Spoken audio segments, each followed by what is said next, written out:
Thanks for joining us. I'm David Molko, and we begin tonight with a shooting that killed a man and wounded a teenage bystander. A bullet flying through a window into a home and hitting that young victim. All of it starting with a fight outside in the street. Alma McCarty talked to witnesses in Salem tonight. Salem police spent part of the afternoon in the neighborhood canvassing and handing out these flyers to reassure the people living there that they are actively investigating this shooting. This was the scene Monday night around the corner of Arbin Drive and Vallejo Street Northeast in Salem. And I hear this probably by 4 shots. Just was quick, and I come out of the door and see what's going on. And what I hear, it's a bunch of people running right here, trying to help them. That was just before 9 p.m. Roberto Roa said he called Salem PD right away when he saw 2 bodies in the yard across the street. Police said one man, a 27-year-old, died from his injuries. The second man, 30 years old, is still in the hospital. That's really hard.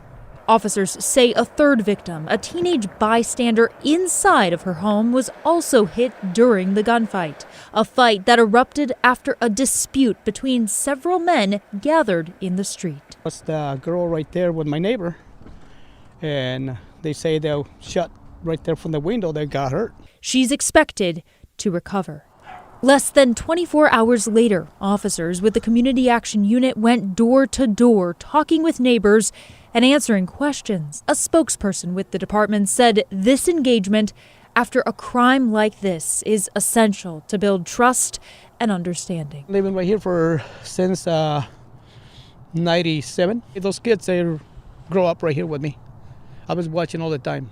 Roberto says he's still trying to process this deadly shooting involving young people he's known for years. I talk to those kids all the time. Hey, better watch out, because it's not only you. This is not you. This everybody right here. We got little kids and your mom, your dad, or whatever, and look at what's happening. Officers encourage anyone with information to come forward and contact them through the tips line. In Salem, Alma McCarty, KGW News. Well, now to those new details following a police shooting in Wilsonville today. A warning, some of the video in this story may be disturbing. This all began, Clackamas County Sheriff's deputies say, when they spotted a stolen car. The driver of the gold sedan led them on a high-speed chase and then stopped right in front of the Wilsonville Police Department. Now, deputies approached the car with their guns drawn, and then you can hear what sounds like 4 shots fired on video, recorded by a witness. Oh my God. Yeah, the sheriff's office says at least one of the 2 people in the car was armed and that there was a, quote, exchange of gunfire. Both people in the car were hit, authorities say, and they were taken to the hospital in critical condition. A patrol car was also hit, but deputies were not injured. Now, here's how a witness whose voice you just heard on that video reacted to the shooting. Crazy for little Wilsonville. Yeah, doesn't happen much around here, so I'm glad it stopped here and not closer to the schools. Well, the deputies involved in the shooting are now on paid administrative leave. To get you caught up on tonight's other headlines, the police union and the city say they are now officially at an impasse when it comes to body cams for Portland police. Now, one of the biggest points of contention, the union wants officers to be able to watch body camera video before writing their reports. That is standard practice in many departments. But the city and U.S. Department of Justice say officers should write reports first before seeing the video. Now, both parties will release final offers on Friday, and then an arbitrator will have to get involved. A TriMet bus driver has hit and killed a person near the Gateway Transit Center. Investigators say the victim died at the scene after they were hit around 7:30 this morning. A passenger on board the bus was not hurt. So far, we don't know what led up to the crash. We understand, though, the bus driver is cooperating with police. And effective immediately, Portland will stop distributing tents and tarps to homeless people. City Commissioner Renee Gonzalez announced the move, which he says is temporary after what he called a rash of tent-related fires, including one this morning under the Morrison Bridge. Portland Fire says they have been called out to more than 1,000 fires related to tents and tarps over the last 2 years. The city will continue to send out sleeping bags, blankets, and other supplies to help people keep warm. Well, another day, another industry hit hard with a major staffing shortage. Tonight, we are zeroing in on Oregon's dental industry. Now, clinics say it's getting so difficult to hire dental assistants. They're now asking for millions in state funding to train a new generation. Our Catherine Cook looks into what it all means for patients. Truly, this is a problem for the entire state. In her 14 years as a dentist, Dr. Caroline Zeller has never been more concerned about staffing, specifically among dental hygienists and assistants. The Oregon Health Authority reports dental offices lost 56% of their staff during the first year of the pandemic.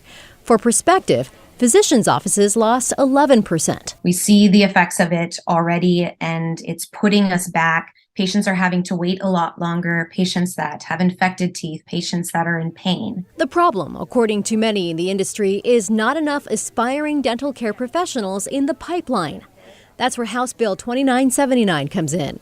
It would put $20 million toward addressing the dental workforce crisis.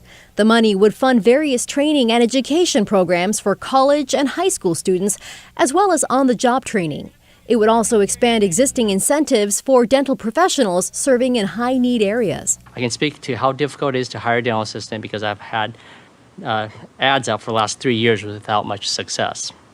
Creating a publicly accessible training module for dental assistants will help create more opportunities for individuals that want to enter the dental profession, particularly those in rural areas. Representative Hai Pham from Washington County is the bill's chief sponsor, as well as a pediatric dentist. Dr. Cyrus Javity also offered support. He practices on the North Coast and stressed how much more difficult this crisis is in rural areas without access to training programs in their communities. The closest training program is 2 hours away. It's just not feasible and that's for Tillamook Astoria, it's even further. It's too much of an ask for people who are interested in the dental profession to change their entire lives to move closer to these training programs. For providers like Dr. Zeller, their thoughts always go back to what it all means for their patients. Having to cancel or schedule them months later has massive effects, not just on how they're feeling today, but what their oral health is in the future. Some dental professionals are concerned this bill doesn't do enough to address dissatisfaction over pay, especially among dental assistants. They believe that's one of the main reasons people aren't filling those positions. They don't think improving access to training is enough to address that frustration. David. Catherine Cook in the newsroom tonight. Thank you, Catherine. Getting a look tonight at one of the other companies competing to install gunshot detection technology in Portland. Now, last night was the deadline for companies to submit proposals to the city. 4 have applied. They include ShotSpotter, which we have talked about before at length. Now we're learning more about Eagle technology. The main difference, ShotSpotter measures sound to notify police of potential gunfire. Eagle, on the other hand, measures energy waveforms. They're using the acoustics in that area, whereas we use time and space. So that energy dissipates as it goes along. We calculate, depending on how much energy is received at each of those sensors, is how we triangulate. Well, the city had settled on ShotSpotter last year, but then backtracked. It's not clear why, allowing competitors to submit proposals. All were asked to provide data on how well the tech works. Data the city says will be made public. We can expect finalists and a schedule for public hearings sometime in the next 2 weeks.